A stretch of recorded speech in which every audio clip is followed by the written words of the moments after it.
Class 9th के सभी विद्यार्थी, आज मैं आपको हिंदी का आपका पेपर समझाने वाला हूं। यहां से आप ध्यान से समझिएगा। छायावाद के प्रवर्तक माने जाते हैं जयशंकर प्रसाद। ये वार्षिक परीक्षा का आपका पेपर है, ठीक है। आप तो अच्छे से तैयार कर लेना है। मैं आपको 4 पेपर प्रोवाइड कराने वाला हूं। सेट बी है, सेट सी है, और एक और पेपर रहेगा आपका, जो रहेगा आपका सेट डी के नाम से। इन चारों को आप कंप्लीट करिएगा। चलिए तो अपन इसको अच्छे समझते हैं। पहले तो प्रेम वाटिका के रचनाकार है रसखान। रसात्मकम वाक्यम काव्यम, तो ये हमारे आचार्य विश्वनाथ जी ने परिभाषा बताई थी। गधा आ जाएगा। माता पिता में समास क्या है? द्वंद्व समास है। मृत्यु का तरल दूत कौन था? तेज गति से आता हुआ बाढ़ का पानी। और सोने का घड़ा शराब से भरा हो तो सज्जन उसकी निंदा ही करेंगे। महाकाव्य में जीवन का विस्तृत चित्रण होता है। सूर्य का तद्भव सूरज होगा। हमारा कुकुर नहीं जाएगा तो हम भी नहीं जाएगा। प्रातः काल दोनों मित्र कांजी हौज में बंद कर दिए गए थे। 2 बेलों की कथा, गद्दी की कहानी, विदा है।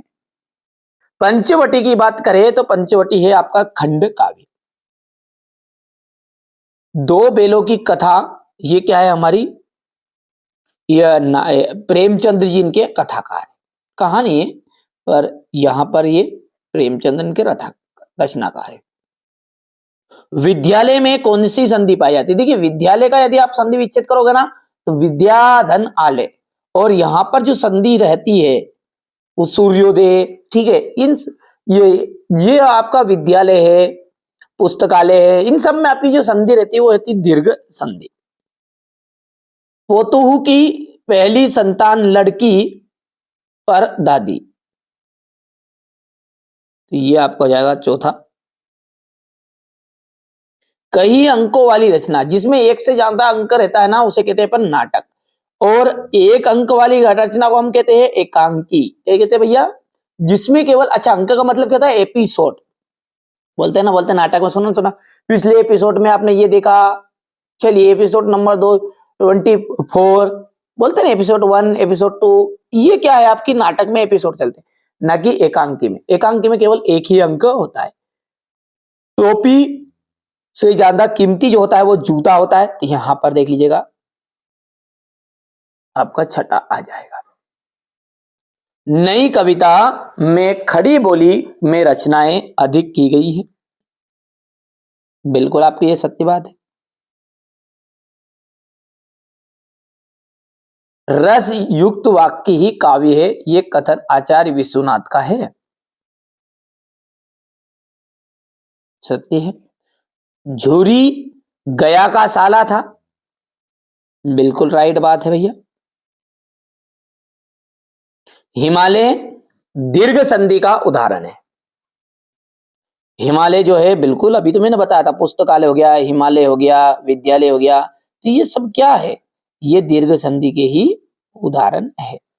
चलिए अगला देखते हैं। रिलीफ डॉक्टर ने नाव में कुत्ते को बैठा लिया था, ये कहलाएगा आपका असत्य। हजारी प्रसाद द्विवेदी द्विवेदी युग के निबंधकार है, ये हो गया असत्य। अगला देखते हैं अब। ना खाकर प्राणी क्या बनेगा? अहंकारी।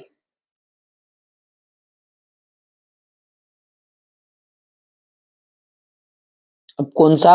अहम नहीं खाएगा तो आदमी अहंकारी ही बनेगा। नायक के वृहद, वृहद ने की होता है संपूर्ण जीवन का चित्रण किस काव्य में किया जाता है? सब जानते हैं, ऐसा काव्य जिसमें संपूर्ण जीवन का चित्रण होता है उसे हम कहते हैं महाकाव्य। सांड को देखते ही कौन भयभीत हो गए?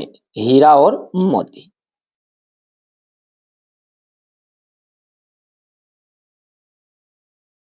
अच्छे से समझिए, कोई जल्दबाजी नहीं है। जो बच्चा अच्छे से नंबर प्राप्त करना चाहता है ना, ध्यान से समझना है। जो चीजें मैं बता रहा हूं उसको आप तो कंप्लीट कर लो, पूरी मेरी गारंटी है। आप तो अच्छी से मेहनत करो, ठीक है। पंचामृत में कौन सा समास है? दिग्गज समाज। जर्नल मिथेया, यहां पर ये जर्नल मिथेया है, का चित्र किसने मंगवाया था लेखिका की बहन रेणु ने।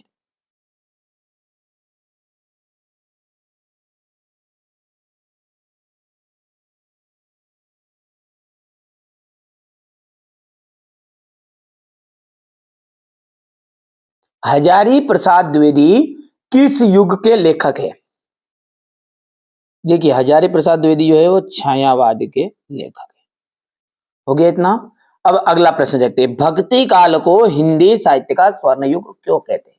ये ऐसे क्वेश्चन है ना, ये सारे के सारे क्वेश्चन आपके क्वेश्चन नंबर 6 से लगा के 23 तक देखते हैं। चलिए तो यहां से देखिए मैंने पूरा सॉल्यूशन तैयार करा लिया बच्चों पे। ये देखिए पहला क्या है अपना, यहां से देखते बेटा, भक्ति काल को हिंदी साहित्य का स्वर्ण युग क्यों कहा जाता है? और आप सब जानते हैं, हर बच्चा जानता है इसको तो, क्योंकि देखिए स्वर्ण युग इसलिए कहा जाता है क्योंकि इसमें बहुत बहुत महान विभूतियां उत्पन्न हुई। जैसे भक्ति काल में सूरदास, तुलसीदास, कबीरदास, मीराबाई, अन्य आदि महान विभूतियां प्रकट हुई। ठीक है, इन्होंने क्या किया, समाज कल्याण के लिए साहित्य की रचना की। एवं इस काल में हमें बहुत अच्छे अच्छे धार्मिक ग्रंथ भी मिले, जैसे रामचरितमानस हो गया, जो हमारे जीवन में एक नई दिशा तथा हर समस्या का समाधान प्राप्त कराता है। इस काल में ईश्वर के प्रति उत्कृष्ट प्रेम, समानता का भाव, गुरु महिमा, अहंकार का त्याग भावना देखने को मिलती है। अतः हम कह सकते हैं कि हिंदी साहित्य का जो स्वर्ण युग है वो भक्ति काल था। अब यहाँ से हमारे बच्चे बढ़िया से स्क्रीनशॉट लेंगे ना, थोड़ा सा क्वालिटी बढ़ा के देख लेना है ना, यदि किसी के पास सही तरीके से नहीं आता। छायावादी कवि है जयशंकर प्रसाद कामयानी और लहर झरना आंसू। तो देखो इसको ट्रिक क्या के माध्यम से भी आप करना चाहो ना तो ऐसा कर लेना कि देखो कामयानी नाम की लड़की थी, वो उसके बालों को लहर लहर लहरा रही थी, मेरे झरने में मैंने दिया उसका जुद्धिया ने एक घुम्मा तो तोड़ दी पासू, निकल गए आंसू। तो ये जयशंकर प्रसाद का आप आपके स्तर से लिख सकते हैं ना। सूर्यकांत त्रिपाठी निराला का यहाँ पर मैंने लिख दिया है, बाकी हमारे बच्चे याद कर सकते, कोई दिक्कत नहीं है ऐसी। 9th क्लास के बच्चे बड़े ही समझदार होते हैं, ठीक है, वो सारी चीज़ों को ध्यान रखते हैं। और जो बच्चे हमारे साथ जुड़े वो तो बिल्कुल ही ठीक है समझदार है, क्योंकि वो तभी तो इस वीडियो को देख रहे हैं ना। क्वेश्चन नंबर 8 से ये देखिएगा, इसके बाद में यहाँ पर है क्वेश्चन नंबर 8 का अथवा आपके विचार में स्वतंत्रता सेनानियों और अपराधियों के साथ एक जैसा व्यवहार क्यों किया जाता होगा? इतना हो गया भैया। इसके बाद में ये रहा आपका क्वेश्चन नंबर 9, ध्यान से देखो आप तो, है ना। चलिए, लता ने बादल रूपी मेहमान को किस तरह से देखा और क्यों? पाठ्य मुक्तक और गेय मुक्तक में अंतर है। देखो पाठ्य मुक्तक जो है ना पढ़े जाते हैं और गेय मुक्तक गाए जाते हैं। थोड़ा सा छोटा कर देते हैं ये, ठीक है। इसमें ले तुक छंद आदि का ध्यान नहीं रखा जाता, इसमें छंद विधान युक्त रचना होती है। इसमें एक ही भाव की गहनता होती है, इसमें संगीतात्मक गहनता होती है। इसके कवि कबीर, रहीम, बिहारी आदि है। इसके कवि सूरदास, मीराबाई, तुलसीदास है। वीर रस की परिभाषा लिखते हुए ठीक है उदाहरण दीजिएगा। ठीक है, तो जहाँ पर किसी भी युद्ध का प्रसंग ओजस्वी घोषणा सुनते हैं ना, तो हृदय में जो उत्साह का भाव होता है, जैसे अपन गाना सुनते हैं ना, वो सॉन्ग माँ तुझे सलाम बोला, तो आदमी मन में 2-4 को तोड़ दूं क्या करूं, ठीक है, तो वो ऐसा इस तरह से उदाहरण लिख सकते हैं। बुंदेले हरबोलों के मुख से हमने सुनी कहानी थी, खूब लड़ी मर्दानी वो तो झांसी वाली रानी थी। ये दूसरा उदाहरण भी लिख सकते हैं अपन यहाँ पर। क्वेश्चन नंबर 11 को ध्यान से देखेंगे, अलंकार की परिभाषा है, जल्दी जल्दी कर देते हैं ताकि हमारे बच्चों को कोई दिक्कत नहीं आए। ये आपका क्वेश्चन नंबर 11 है। देखिए दोहा छंद है, ठीक है, दोहा का उल्टा होता है सोरठा। रहीमन पानी राखिए बिन पानी सब सुन, बानी गए ना उबरे मोती माना सुनिए। ये आपका दोहा है। दोहा सारे वही है, सभी दोहे हैं जो भी अपन रामचरितमानस जो पूरा दोहा से ही भरा हुआ है ना, चौपाई और दोहा, दोहा चौपाई, सबसे ज़्यादा चौपाई है, दोहा है, ठीक है। गद्य, गद्य किसे कहते हैं? ये हो गया आपका। इसके बाद में किन्हीं 2 प्रमुख नाटककारों के नाम बताइएगा, हो गया। इसके बाद में यहाँ से देखिए प्रेमचंद्र की भाषा शैली। तो यहाँ पर देखिए गुड़िया ने जब नोट्स बनाना है ना, तो यहाँ पे गलती कर दी है, इनकी काव्यगत विशेषता नहीं, आपको लिखना है इनकी साहित्यिक विशेषता है। क्या लिखना है यहाँ पर? इनकी साहित्य विशेषता है, या फिर आपको लिखना पड़ेगा कि इनकी भाषा शैली की विशेषता है। जैसे लिखा ना प्रेमचंद की भाषा शैली की, तो अपन यहीं से लाइन लिख सकते हैं कि प्रेमचंद की भाषा शैली की विशेषताएं निम्नलिखित है। तो ये हो गई इनकी भाषा। यहाँ से आप देख सकते हैं इनकी शैली, ये इसका अथवा हो जाएगा यहाँ पर, ठीक है भैया। क्वेश्चन नंबर 13 ये आपका 14 है, ये 14 का अथवा थोड़ा जल्दी जल्दी कर देता हूँ ताकि समय ज़्यादा आपका नहीं बर्बाद होगा। इसके बाद में ये रहा आपका क्वेश्चन नंबर 15, यहाँ से 15 का अथवा, ये 16 है, यहाँ से 16 का अथवा रहेगा। तत्सम शब्द किसे कहते हैं? ये क्वेश्चन नंबर अपन 17 देख सकते हैं यहाँ से, ठीक है। ये क्वेश्चन नंबर 17 का अथवा रहेगा।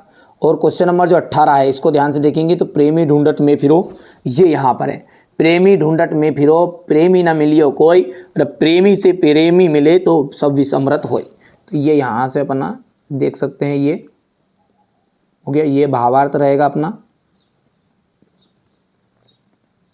इसके बाद में ये क्वेश्चन नंबर 18वां रहेगा। तो ये इसका अथवा है, ये लकुटी अरु कमरिया का पर राज, है ना, ये हो गया। तो ये हो जाएगा आपका ये संदर्भ प्रसंग और ये आपका भावार्थ है, ठीक है भैया। इसके बाद में इसी का अथवा वाला सॉरी क्वेश्चन नंबर 19 को ध्यान से देखेंगे। ये स्क्रीनशॉट ले लेना है, ले लिया स्क्रीनशॉट। ये यहाँ से क्वेश्चन नंबर 19 का आप तो बढ़िया से कंप्लीट करो ना। हमारा उद्देश्य यही है कि हमारे बच्चे को कोई तकलीफ नहीं होनी चाहिए जो इस चैनल के साथ जुड़े हैं, ठीक है, वो हमेशा टॉपर बने, बस यही हमारी जवाबदारी है। इसके बाद में क्वेश्चन नंबर 19 का अथवा की यदि हम बात करेंगे ना, तो क्वेश्चन नंबर 19 का अथवा भी आप ध्यान से देखना है। ये आपका क्वेश्चन नंबर 19 का अथवा रहेगा, ये हो गया गांधी जी वाला।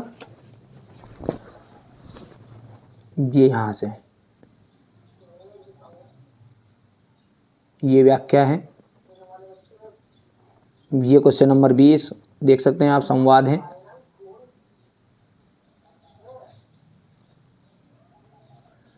ये यहाँ से है।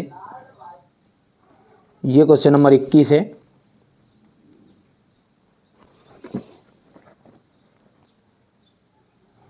ये सारांश है। ये इसका अथवा यहाँ पर देख लीजिएगा। क्वेश्चन आपको यहाँ से लिख लेना, ये क्वेश्चन हो गया नहीं, ये इसका अथवा हो गया, ये अथवा वाले का है ना। चलिए इसके बाद में अपन आगे बढ़ते हैं। तो क्वेश्चन नंबर 22 को ध्यान से देखेंगे तो ये आपका क्वेश्चन नंबर 22 रहेगा। थोड़ा दो हिस्से में ले लो। ये निवेदन वाला है शुल्क मुक्ति का, ये हो गया इतना। इसके बाद में ये परीक्षा की तैयारी, ये हो गया इतना।